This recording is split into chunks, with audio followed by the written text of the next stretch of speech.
بڑے دکھ سے میں اس خبر پر بات کر رہا ہوں۔ ترلائی میں امام بارگاہ پر خودکش حملہ، اور بہت بڑا حملہ ہے یہ۔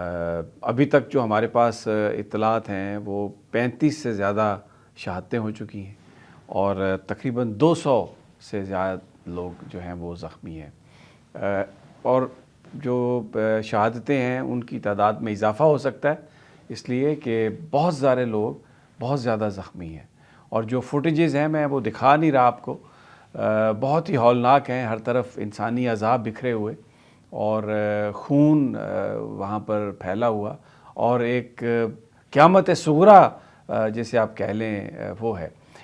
یہ جو امام بارگاہ ہے یہ ترلائی کے علاقے میں ہے، اور ختیجۃ الکبریٰ کے نام سے منسوب ہے، اور یہ جو اس علاقے کی پنڈی اسلام آباد کی تیسری بڑی امام بارگاہ ہے، اور بہت ہی یہاں پر بڑی تعداد میں نمازی جو ہیں وہ آتے ہیں۔